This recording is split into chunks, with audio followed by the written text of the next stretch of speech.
Hi everyone, my name is Amy and I am the event coordinator here at Stefanini. Today I want to welcome you to our first Square Screen webinar.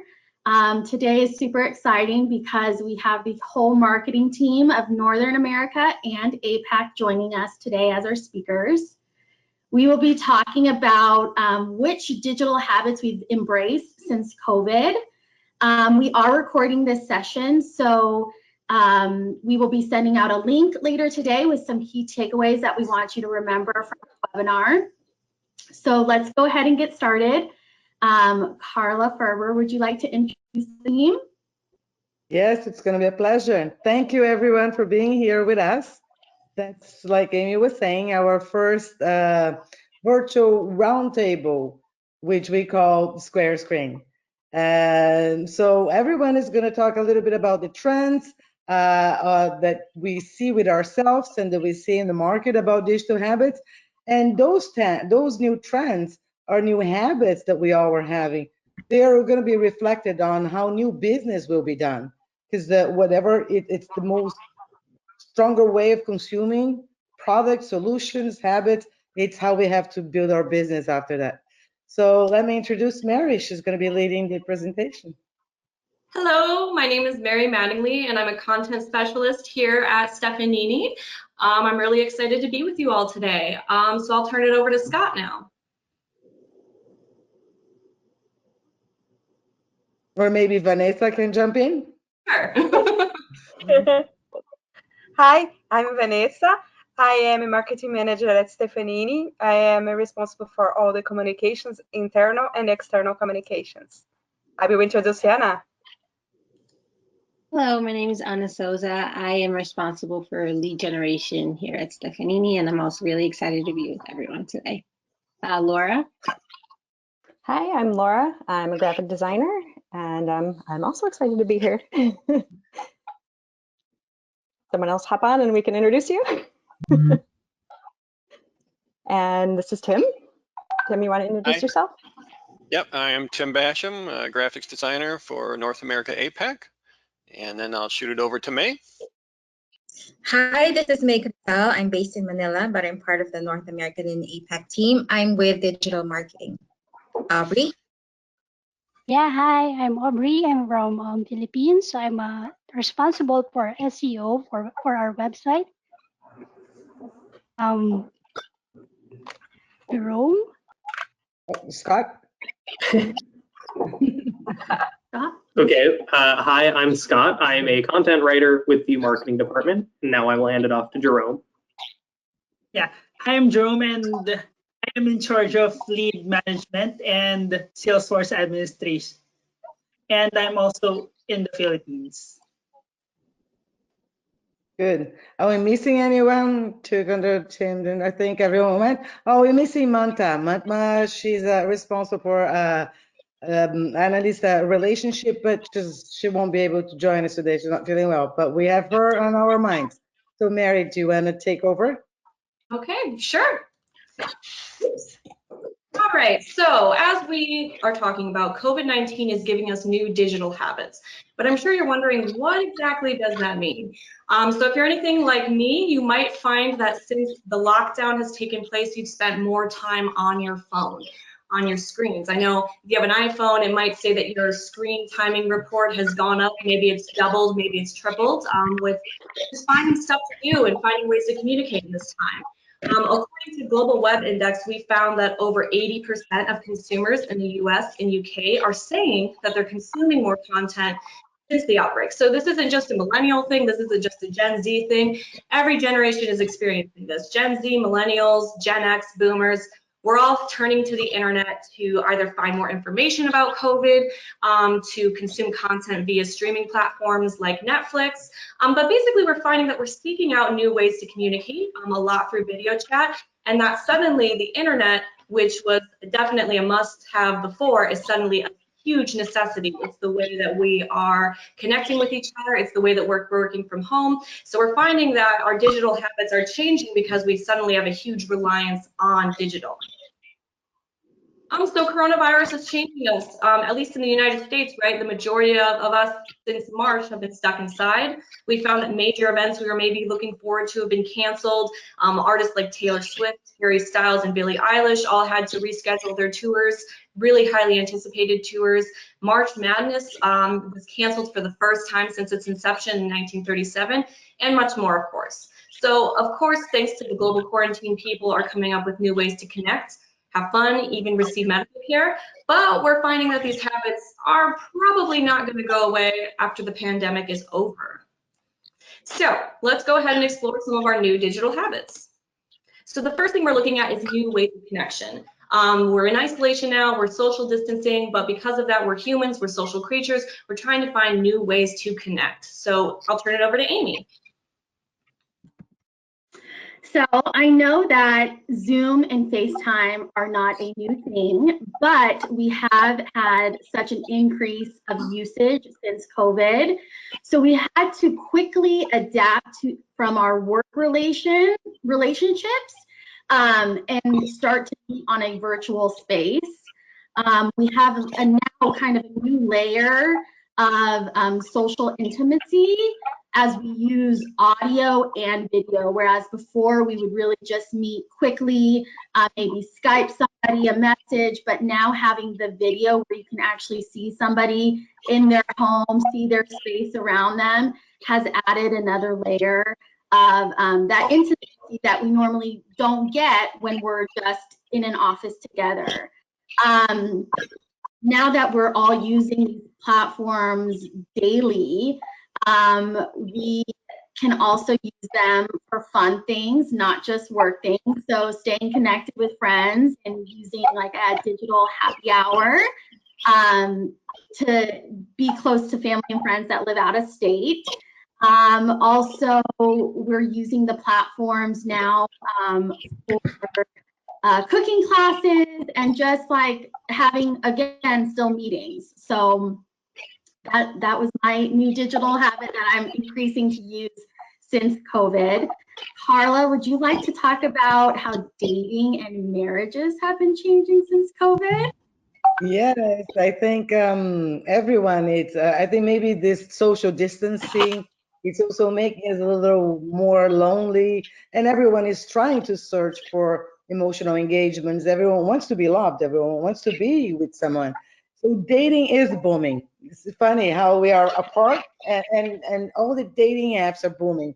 So there is a promotion going on now. It's really that really reflects what we are searching for between Bumble, which is one of the top dating apps, and how we can actually search for activities to do social distancing. So Airbnb have a lot of experiences that they're not only selling now the locations where you can actually physically stay, but experiences. So they're all different type of experiences, from actually planting, learning how to plant, like a doctor in Prague. No, you went too fast. Go back. Doing a virtual walk in Prague about learning with a doctor, falling through gamings or cooking classes, anything. So those are the activities you can do dating virtually in social distance. And I think also going from dating now, Mary, you can jump over to marriage. Marriage, social on distance is also booming. You can get married to anyone, anywhere, anytime. You don't have to be together anymore. So maybe that gives you a sense of security. And I keep just imagining, why can't you wait 2 or 3 more months to get married? I mean, so, but maybe not everyone feels the same way, I guess, because marriages are booming. Let's see one of them. Go to the next one, Mary. We can show how you get married distance. Love him, comfort him, honor and keep him in sickness and health, and forsaking all others, be faithful to him as long as you shall live. I do. Robert, will you have this be your wife? You see groom and bride, they're apart, but the godmothers, godfathers, and the priest, everyone is apart, then you're still getting married. So that is also a booming market.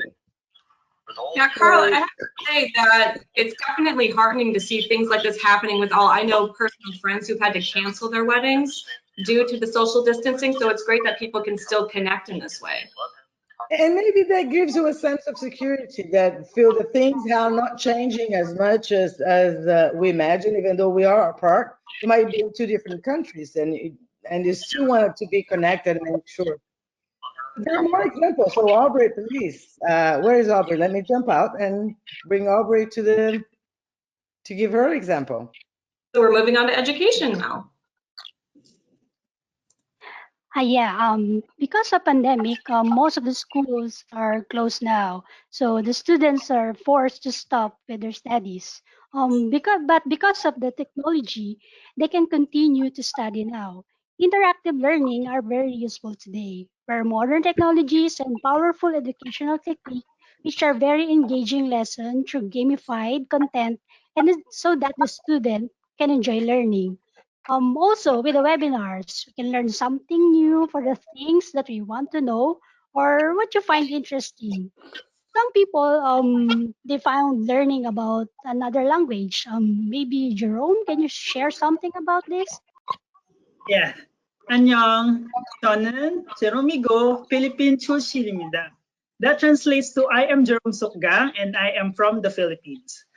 Personally, English is my second language. I live in the Philippines where it is all but natural that people are bilingual. All right, so learning a foreign language can enrich your lives in ways you wouldn't expect. It can empower you by increasing your confidence of being able to communicate with something you were unfamiliar with. Okay, so before, from textbooks to being mostly website-based, learning languages is nowadays widely accessible using our smartphones or tablets through mobile apps like Duolingo. So Duolingo is designed to be like a game and proven to be effective but pleasurable. So as you can see on the left side, it is my user in Duolingo, and I am learning Portuguese, Korean, Japanese, and Spanish. And I have been trying to learn Hangul or Korean on and off for the past 7 years using various online courses. So I have been to South Korea for 3 times over the past 4 years. And but during our unfortunate situation nowadays, I've also been trying to learn Portuguese using Duolingo for the past month or so. The reason for this is because as a Salesforce administrator here in Stefanini, where it is a Brazilian, its platform is still set up in Portuguese. So it does help being able to get familiar with some terms used by the system. Okay, so because of the extra time our situation has afforded me, I'm able to learn to read and construct basic Portuguese sentences on a daily basis, using a medium that is competitive but fun and enjoyable. To discuss the new ways of entertainment, I'll give the floor to Mary. Mary? Yeah, so one thing that I find is really kind of ironic, and this is my own personal opinion, but the arts are usually the first thing that's cut in schools and things like that. But now we're finding with COVID-19 that we are so reliant on entertainment. We're so reliant on finding ways to pass the time. So one of the things that I found that's really interesting are Instagram challenges. So we've seen an uptick in people having do-it-yourself projects because we can't really go out to stores, they're closed, we're finding ways to entertain ourselves around the house. And people are finding new ways to appreciate both art and fashion. And this again stems from canceled events. We saw that the Met Gala was canceled. For those who don't know what that is, it's an annual benefit put on by the Costume Institute each year, and usually celebrities attend. It's a big body event with a theme. People dress over the top for it. People look forward to it. And this year it was unfortunately canceled, but as a necessity, right? But this resulted in the hashtag Met Gala Challenge, which was led by actor Billy Porter in Vogue magazine, which challenged both celebrities and regular people to recreate their favorite Met Gala looks. So you'll see at the bottom left of the corner, we've got celebrity Mindy Kaling, and she is recreating a kind of extreme look that Jared Leto had at actor Jared Leto had at a Met Gala, where he walked around with a light-up gown and a picture of his own head. She recreated that at home. And then we have another young girl who also recreated a fashionable look using supplies around the house, right? This also translates to museums. The Getty Museum led the hashtag Museum from Home Challenge, which is inspiring people to learn a little bit more about art. Here in Metro Detroit, we saw the Detroit Institute of Arts follow suit with at-home DIA and Recreate DIA, again challenging people to use everyday items to recreate art, and probably in the process learned a little bit more about that art and maybe even had a chance to engage with art rather than physically going to the DIA, which can be time consuming. They can enjoy it from the space of their own house. So we're finding art popping up in different ways, including ballet. Carla, you want to talk about this one? Yes, I think in the moment that we are all living stuck at home and living through all this uncertainty and that not knowing the future, art is always a form of entertainment that makes us happy, that gives us joy. So there's different ways of using art, and we can see that now online. Art is being used also to teach. Art is being used how to prevent for COVID-19. So that's a great example of the Houston Ballet that they're using dance to teach how to prevent, how to wash your hands better. So, and that's a fun way. So all the dancers, they every day post on Instagram or in Facebook a small little video of their daily lives related to dance, and also sometimes a dance concert. So let's play a little bit this one.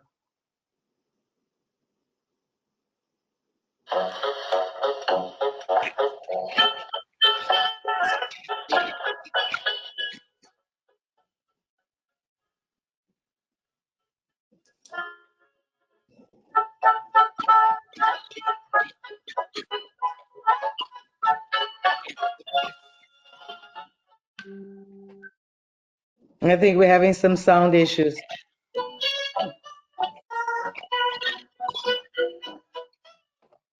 But there's short snapshots of part of the corp dancers. They're all doing some form of showing how you should be washing your hands in a fun way, how you should be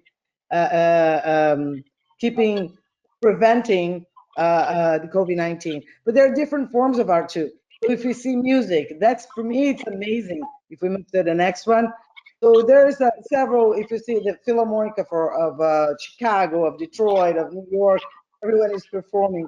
But some of the violinist, Nicola Benedict, she organized a workshop, and what was very interesting is she organized a workshop with more than 100 people from 6 to 96 years old. So we had a lot of kids and a lot of older people, and they did a workshop for a whole month where they all played together. For me, an example of having social distancing in harmony also is how can we have almost 100 instruments, they're all apart, and play in harmony? And how can you teach kids and do a workshop on it? So let's see a little bit of that. Hopefully it's going to play a little better. Let's see.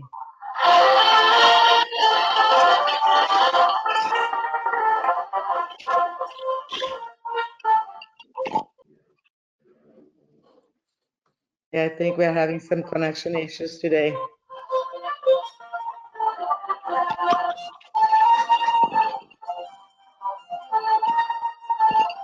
But you can see it does have harmony, I promise. I promise the song sounds beautiful. So it's a Paganini Capricci concert. It's beautiful. And it was in perfect harmony. So it's very, very fun how we can actually, being distant, virtually find different ways to bring joy to our lives. So let me hand it over to Vanessa. She's got another example of how to get entertained with in a distant way. Thank you, Carla. Yes, I think my favorite entertainment is music and go to the concert. And the live sessions are another example of technology that was available, but become much more popular because we don't have the possibility to attend shows, theaters, or etc. Because of this, the artists need to reinvent themselves to promote their art, using more and more live sessions with interviews, shows, and they did this on their own homes. So in addition to promoting a more intimate environment, I think this new model has also encouraged the the audience, to interact with them, and it was much easier to know the new artists as well. Because the audience can send messages, they can send questions, and the artists they are able to answer these questions live. I think these initiatives confirms how customers are hungry for more personal connections and emotional connections as well. Maybe May can talk a little bit more about how music can engage us in this COVID time. Sure, thanks, Vanessa. So this is based on personal experience. Since the quarantine started here in the Philippines, it wasn't really easy for me to cope with the drastic changes. I mean, I travel to and from work on a daily basis, and I don't always like to stay home if I can help it. I have all other extracurricular activities over the weekend. So, well, adjusting to the new lifestyle was so much more difficult than I had expected, and so I had to find ways to cope, which was through entertainment. Was the best form for me. Now I don't subscribe to online movie streaming sites because I tend to have more difficulty sleeping. So that's a personal thing for me. But theater groups here in the Philippines have been actually very generous and announced that they will be streaming musicals for free on YouTube for a limited time. So one of my favorites was this one that I'm showing on the slide, which is called Ang Huling El Bimbo. So it was a perfect choice for me because first, the setup will not get me too hooked. And second, this musical, Ang Huling El Bimbo, is in particular was a show that I had always wanted to see because in particular they had shows or songs that were popular while I was growing up. So it was quite helpful on a personal level to try to cope with stress. And this theater group is also encouraging viewers to donate digitally to help our frontliners. So that was the thing. Great. So, if you're like me, you may have found that shopping has not been harder to do this COVID pandemic. It's actually been maybe a little bit easier. So even though our brick and mortar stores have closed, we're finding that online shopping is still very much a thing. So Aubrey, you want to talk about this a little bit? Yep, sure. Because of pandemic, we are all mandated to stay at home. Yeah, just to avoid the virus, of course. Because of this, most of shops or stores are closed or they have limited time to operate.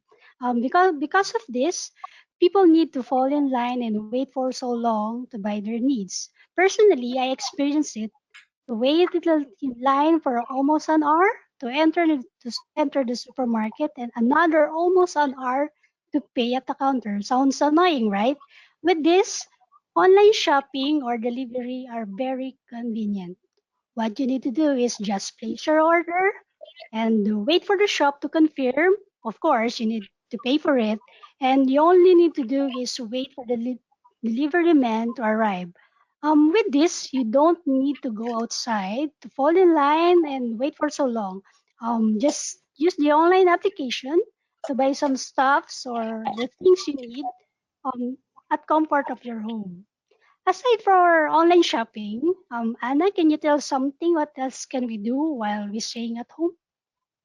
Sure, thanks, Aubrey. So another type of shopping that I know we've all had to do and have done in the past is home improvement shopping. So although this is not something that has come up because of COVID, it's definitely something that has intrigued me to look more into the possibilities that are there online. So for example, I've realized that you can pretty much paint your house online by uploading a picture of it. And there's just a lot of new things that you can do online. And for example, buying a couch. Unfortunately, there's still not technology for you to feel how comfortable your couch will be, but you can look at what it would look like in your living room. So these are certainly new things that I had never thought about before. And now since we have been using and relying on technology so much, it's certainly something that has made me more curious about what technology can do, and it will be something that I will be using moving forward. So, Mary, do you want to tell us a little bit about? Yeah. So it's Garage funny. sale? Yeah, garage sales. So it's funny that Anna mentioned though the the new ways of technology. I just moved and I've been using it myself. So I've been buying little accessories off Amazon and seeing how they fit in my house. So I think that's great. Another thing that I've been doing, one thing I loved before pre-COVID is I love to go thrifting. I love upcycling old clothes, getting more wear out of them. I also like decluttering a lot. And so unfortunately with COVID-19, of course, it's much harder to have a garage sale that really kind of breaks the whole social distancing we're after here. But there are apps. There's apps for everything, right? And there are apps for reselling. So I have pictured here two stores that I have on apps called Depop and Poshmark, which you can use to resell clothes. But there's also apps like Mercari. There's apps like OfferUp, which allow you to sell anything from old clothes to furniture to pretty much anything you can think of. At least with Depop and Poshmark, all sales are done through the mail. So we're maintaining that social distancing and all in-person contact is avoided. It's integrating each other to keep the app trustworthy, and you really have control over the price that you put on what you're selling. So I think that these apps have seen an upsurge in their use and are going to continue to see people turning to them rather than having a physical garage sale, just posting things online and seeing them sell. And moving on from that, so one-click shopping. So Instagram has actually been integrating this technology into their platform. Instagram checkout lets you buy featured items from a brand without leaving Instagram. So one retailer that's really taken advantage of this is Target. It's the first mass retailer to integrate Instagram checkout into its e-commerce by rolling out one-stop shopping on the platform. So you're browsing Target and you say, oh, that's a really cute purse. Oh, I really like that chair. Rather than having to go to another landing page or something like that, you simply click on it, add it to your bag, and you can buy it. So this allows retailers to target online shoppers more easily. We're all after convenience here, so we're definitely going to be seeing a lot more people rather than running to the store for something. They can just browse Instagram. They're already on Instagram anyway. They can browse Instagram for their favorite brands and very easily buy the products that they want to buy. All right, so we're kind of switching gears here. We're redefining hobbies. Hobbies are another form of entertainment. So Scott, you want to take the first slide here? Yeah, thanks, Mary. So one thing that I've been doing while we've all been cooped up at home is I've been trying to improve some of the hobbies that I've worked on for a really long time, but I've been trying to get a lot better at them. And that's namely like Photoshop and Illustrator out of the Adobe package. And as you can see here on the left side, I have a picture that says sleight of hand with the bunny in the middle, and that's actually for a card game that I've developed. And I would eventually like to potentially kickstart it as just an extra thing to do, just to have some fun. But while I've been at home, I've been working a lot harder on really trying to figure out how to actually make something and have it look like a convincing real product. And that's kind of what spawned the design here. Now I'm going to hand it off to Mary, where she can talk about some of her writing and how COVID's been impacting that. I'm back. Hello. So, as a content writer for Stefanini, obviously I do a lot of writing in general about tech and really interesting things like Internet of Things and blockchain, all that stuff. But at the end of the day, I'm not done writing. I'm also working on my own creative projects. So actually something that I was doing pre-COVID is I would meet in person a physical writing group once a week. Here in Metro Detroit, and we would meet up, we would share copies of our work. It was really great for generating ideas, getting feedback, and also getting to read other people's stuff. And I thought that this was something that could really only work when you have that in-person intimacy. However, we've transitioned to Google Hangouts and it's working just as well. What happens is we usually meet for a call. We'll get off that call for about 50 minutes and do some creative writing, be it fiction, nonfiction, poetry, what have you. And then we'll meet back up. We will have a Google Doc on which we place whatever work people want critiqued, and we kind of go from there. And it's really easy, it's convenient, and it also cuts out the commute. More people are apt to show up each week rather than saying, oh, I've been working all day, I don't want to beat the traffic. Now you can just pull open your laptop, sign onto the group, and you're good to go. So that's one way that I'm kind of working on my own hobby. Tim, you want to take over from here? Sure. I mean, the things that I miss the most during the pandemic is, of course, for me, going to the movies and having my family visit me physically in the house. So a few years ago, I got a VR system, mostly for playing games, and recently discovered that not only can I go to the movies in my VR setup, but I can have my son who lives on the other side of the state, I can actually have him in the same theater sitting next to me watching the movie because he owns VR too. So on the screen here, you can see this program called Big Screen, and you can actually sit with family or friends in a virtual living room or around a fireside in the outdoors and watch TV, watch movies, and it's a lot of fun. So it actually gives that physical feeling of having somebody sit next to you, which is really nice. Also, I discovered that that also kind of goes over to the business world. So another program I discovered while I was researching this is called Vive Sync. So you can have meetings with coworkers, up to 30 people at a time, and you can play videos. As you can see there, there's an avatar of myself in front of a big screen that pops up. There's different scenes you can do. People can talk, clap, and various other things. And you can even have models, virtual reality models, like the car in that one picture where people can look at.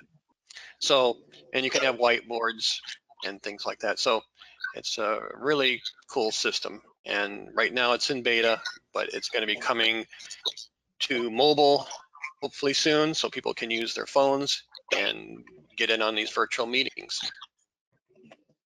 Awesome. All right, so now we're going to switching gears again. We're going to be talking about healthcare. So Laura, you want to start us off here? Sure. And then we okay, so do you want to go ahead and play the Jets and see what they predicted for the future?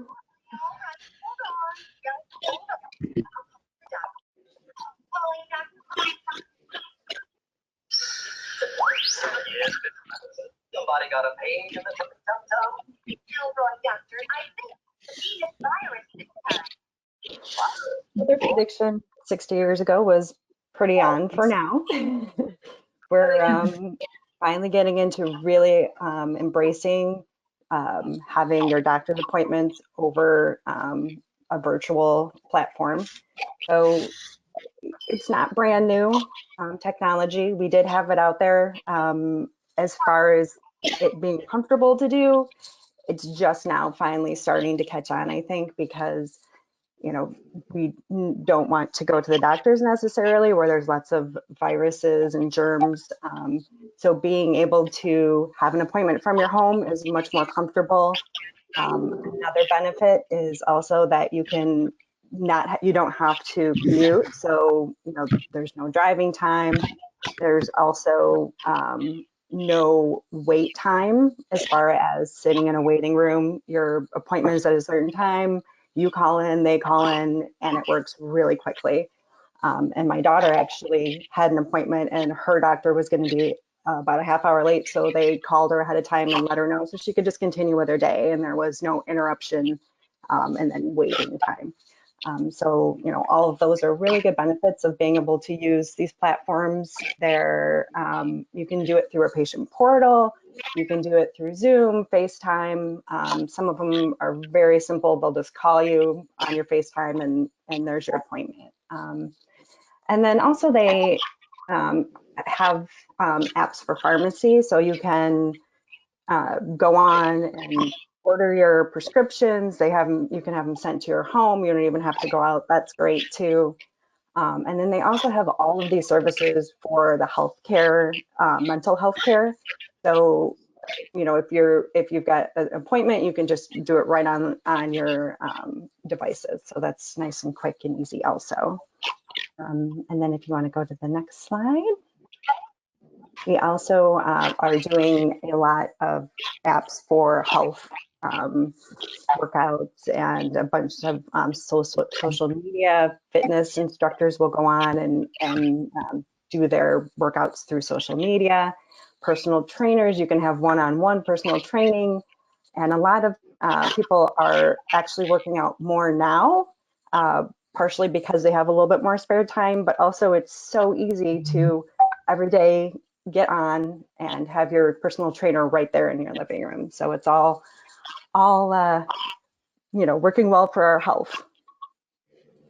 So Vanessa, do you want to tell us a little bit more about social media? Yes, thank you, Laura. Social media, I think it's clear that social media is starting to be much more important on this time. We are spending much more time on social media since the COVID took place. But too much information and too much time in social media can also overwhelm us with so much news, with different sources and different data. And our colleague Mantma is not able to join today, but she can find one way to create a habit to practice JOMO. JOMO means like joy of missing out or enjoying what we are doing in each moment with no worries. And it's like a response to FOMO, which means fear of missing out.